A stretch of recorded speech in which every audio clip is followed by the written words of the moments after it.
여러분 안녕하세요. 좋은 주식 TV입니다. 오늘은 넥슨 GT를 좀 소개해 드리려고 하는데 지난주에 넥슨 GT를 한번 전체적으로 자세하게 소개를 해 드렸었고 최근에 이 주가가 잘 가지 못하다 보니까 채널에 댓글로 넥슨 GT를 문의하시는 분도 좀 계셨고 또 주변에서 물어보는 분도 계시고 해서 겸사겸사 지금의 주가 수준과 또 앞으로 전망을 한번 해보도록 하겠습니다. 기본적으로 그 지금 현재 삑이라고 하는 우리 한국 증시를 이끌고 가는 4개 분야, 바이오, 그리고 배터리, 그리고 인터넷, 그리고 게임이 있는데요. 지금 뭐 삑 세븐이라고 하는 것 저번에 설명을 드렸었는데 지금 가장 그 최근에 화두가 됐다가 조금 이제 게임주 같은 경우에는 조금 소강 상태라고 해야 될까요?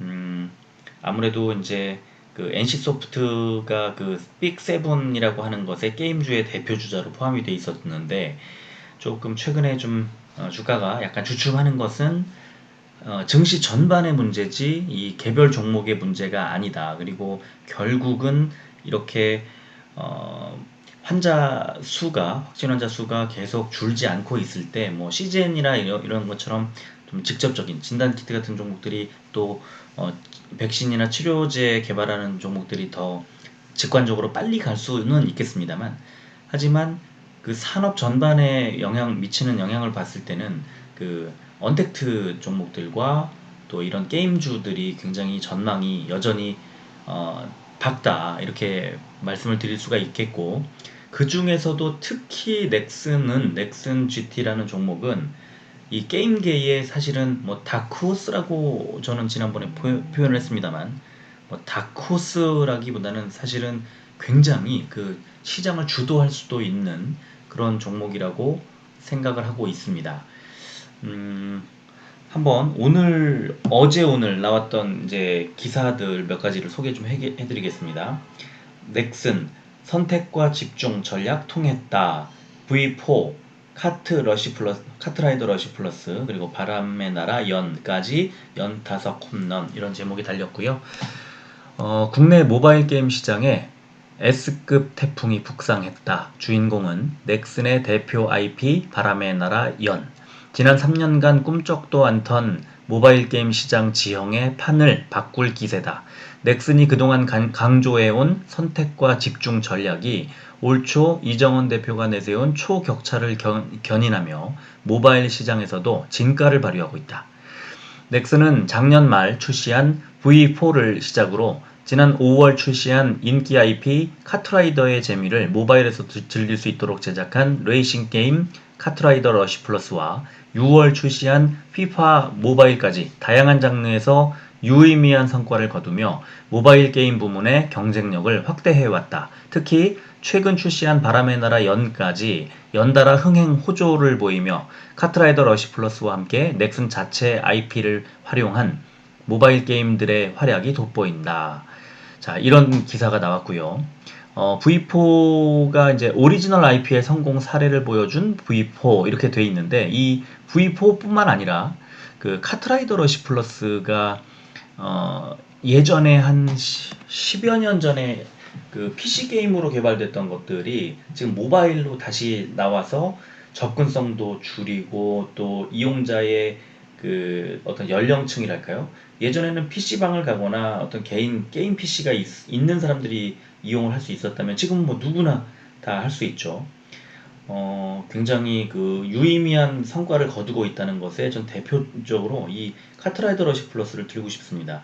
지금 서비스 시작한 지 2달 정도밖에 안 지났는데 누적 이용자 수가 1,500만 명을 달성했다 이렇게 되어 있고요. 또 바람의 나라 연도 출시 직후에 많은 이용자가 몰리면서 문전성시를 이루었다. 오픈 당시 3개였던 서버를 7개까지 추가해 동시 접속자 수를 늘리며 몰려드는 이용자들을 소화해냈다. 그리고 출시 일주일 만에 구글 플레이 최고 매출 2위에 오르며 위세를 떨치고 있다. 그 2위였던 종목이 뭐냐면 리니지 M 모바일입니다. 그러니까 리니지를 제쳤어요. 대단한 성과입니다. 그런데 이 이제 중요한 게 뭐냐면 지금 가장 최근까지 이 넥슨 GT가 보여준 성과는 1, 4분기 실적이죠. 그런데 이제 카트라이더 러시 플러스 그리고 저 바람의 나라 연은 5월, 6월에 나왔다는 겁니다. 그러니까 2분기 실적의 일부가 반영이 되고 본격적으로 실적 개선을 가져오는 것은 3분기부터다.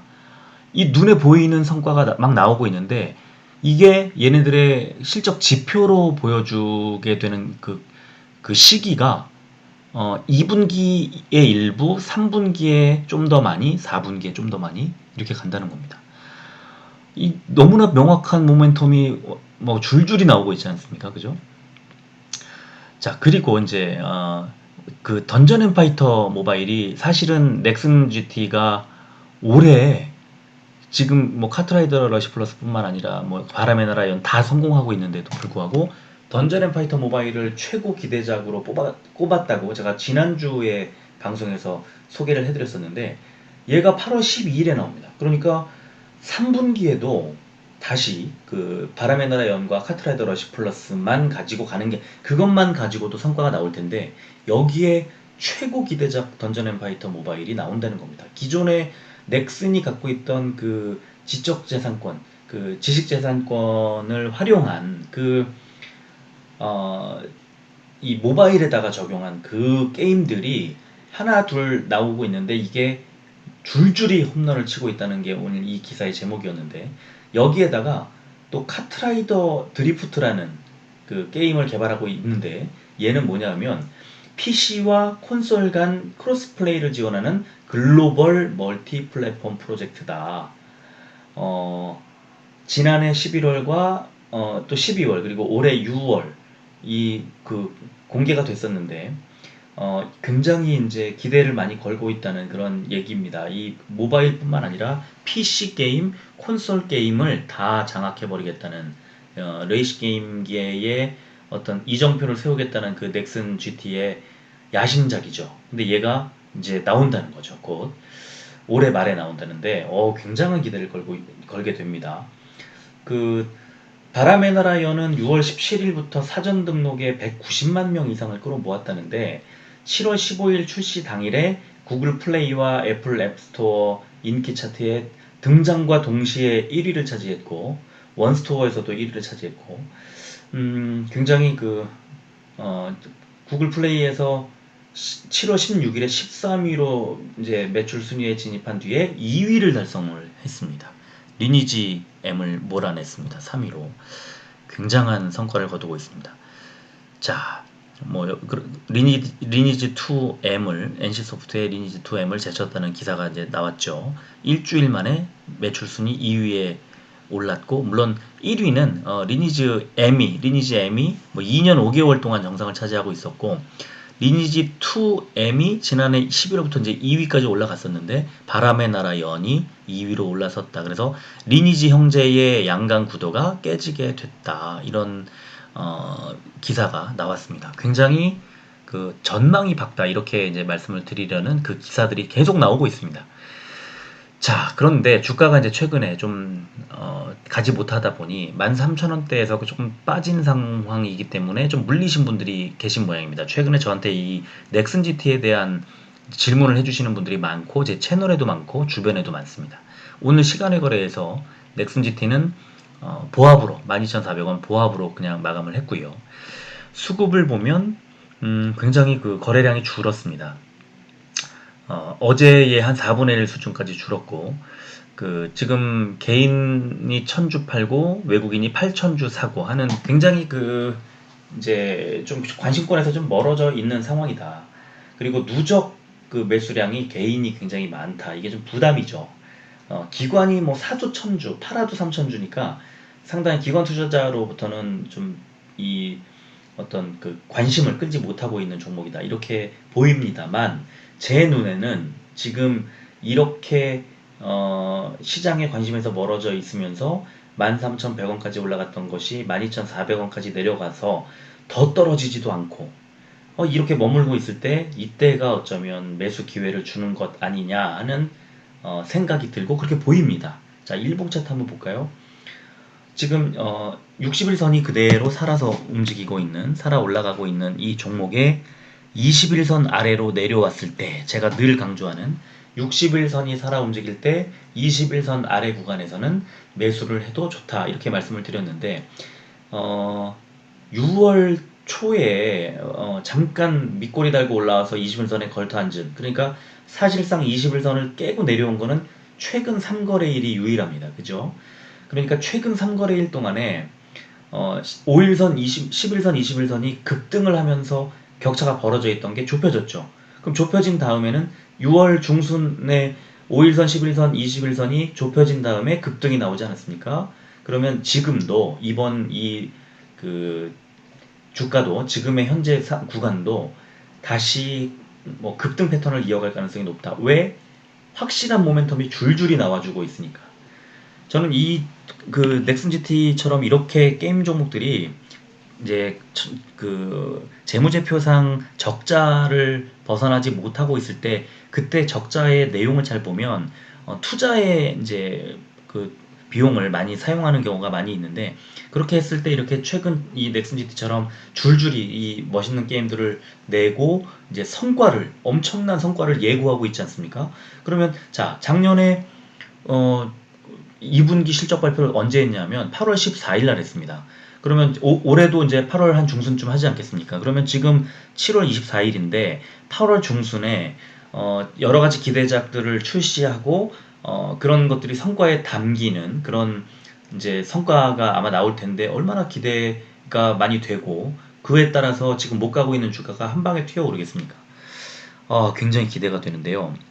자, 주봉 차트 보면 계속 오르다가 3월 코로나 사태 이후에 지속적으로 오르다가 3주 연속으로 아주 약한 음봉을 이제 맞으면서, 그러나 5주선에 걸쳐 있지 않습니까? 아직도 더 5주선을 뚫고 내려가거나 뭐 하향 추세로 돌아서거나 절대 그렇지 않고 있습니다. 뭐 전혀 걱정할 필요 없고, 오히려 이번 주에 20주선이 60주선을 뚫고 올라가는 중장기 패턴에서 봤을 때 골든 크로스가 벌어지는 등 상당히 좋은 패턴으로 가고 있습니다. 지금 이제 5주선에 딱 걸터 앉는, 뭐 여유가 좀 더 있죠. 약간의 여유가 더 있는데, 이런 상황이라면 3주간의 음봉이 나왔다면 이제 다음 주부터는 물론 시장 상황에 여러 가지 지금 최근에 국내외 여건이 뭐 불안정하니까 시장 자체가 좀 눌려 있는 경향이 있는데요. 이게 풀리게 되면 다시 그 뭐 게임주들의 전반에 좀 어떤 기대를 많이 이제 시장에 받게 되면 넥슨GT 같은 종목은 또 치고 올라갈 가능성이 높다, 이렇게 생각이 들고요. 그리고 그 1분기에 이제 매출액을 보면 이 넥슨GT 같은 이제 약간 작은 스몰캡들은 이 증권사들이 이 전망치 컨센서스를 내놓지 않아서 이렇게 판단하기가 좀 애매합니다. 증권사들이 이런 거 대신 해주면 좋은데 뭐 워낙 많은 종목들을 다 할 수 없으니 이 6월 2분기 실적에 대한 컨센서스도 존재하지가 않습니다. 자, 그런데 1분기 때 무슨 일이 있었냐면 영업이익이 2분기 연속으로 굉장히 크게 적자가 나다가 흑자 전환을 합니다. 그쵸? 그리고 2분기 때는 좀 아주 그 성과가 유력한 그 대작 두 개가 이제 실적이 반영이 됩니다. 그쵸? 많이 반영되진 않겠습니다만. 그래서 저는 매출도 그리고 영업이익도 다 1분기보다는 좋아지지 않겠느냐 하고 생각이 들고요. 거기에다가 3분기, 4분기의 실적 그 기대가 2분기보다 더 커질 거라고 저는 봅니다. 그래서 이 흑자 전환을 하면서 지금 주가를 크게 띄웠다면 이제 진짜 이 넥슨GT는 실적 장세로 올라간다. 그리고 그 실적에 대한 이제 기대치가 아직까지 이 주가에 뭐 그렇게 크게 2분기, 3분기, 4분기 실적에 대한 기대치가 크게 반영됐다고 보기가 뭐 어렵다. 그런 생각이 들어서요. 저는 지금의 이 주가 수준에서는 이 눌리는 것에 두려워하지 말고, 만약에 지금 아까 일봉 차트상 60일선이 올라가는데 21선을 깨고 내려와 있는 구간에서는 분할해서, 지금 현재 3거래일 연속 그런 상태인데 분할해서 매수를 하는 것도 괜찮다, 이렇게 저는 생각을 합니다. 자, 결국은 실적이거든요. 결국은 실적을 따라갑니다. 그래서 이 넥슨 GT가 게임이 뭐 재미가 있든 유저가 많든 이런 것들이 하나하나가 다 중요하지 않고요. 결국 그런 게 언제쯤 실적으로 모일 거냐, 언제쯤 실적의 그 재무제표상 기록이 될 거냐 이런 거를 봤을 때 2분기 실적이 8월 중순에 나온다. 그리고 3분기는 그로부터 3개월 뒤에 나온다고 하면 8월 그리고 11월 이 가을까지는 지금의 상승 이 기조가 유지될 가능성이 높다. 특별히 어떤 악재가 나와서 끌어내리기 전에는 저는 지금의 주가 수준이 그렇게 높아 보이지 않고 조금 더 갈 거라고 저는 생각을 합니다. 그런데 이제 물론 그 PER이랑 이런 것들이 지나치게 좀 높아진 경향은 있는데요. 하지만 매출과 영업이익을 굉장히 이제 계속해서 성장해 나갈 거라는 것을 우리가 감안을 한다고 하면 음, 사실은 좀 더 이제 이 정도 12,000원, 12,400원 정도의 주가에서 멈출 거라고는 생각하지 않습니다. 저는. 네, 그래서 저는 넥슨지티라는 종목에 대해서 좀 기대를 많이 하고 있다는 말씀을 드리면서 오늘은 이 정도로 마무리하고요. 또 뭐 더 궁금하신 거 있으면 댓글을 달아주시면 또 제가 아는 데까지 답을 해드리겠고 또 이 넥슨지티뿐만 아니라 뭐 지난번에 파마리서치 프로덕트도 그렇고 다 그 채널에 댓글을 달아주신 분들에 대해서 이제 답을 해드리다가 영상을 만들게 됐고 그랬거든요. 그래서 혹시 그 궁금하신 것들이 있으시면 뭐 너무 많으면 제가 이제 좀 시간과 물리적으로 좀 어렵겠지만 이렇게 주말을 활용한다거나 해서 가급적이면 최대한 그 궁금한 점을 좀 풀어드릴 수 있도록 그렇게 노력을 하겠습니다. 자, 오늘도 끝까지 들어주셔서 고맙습니다.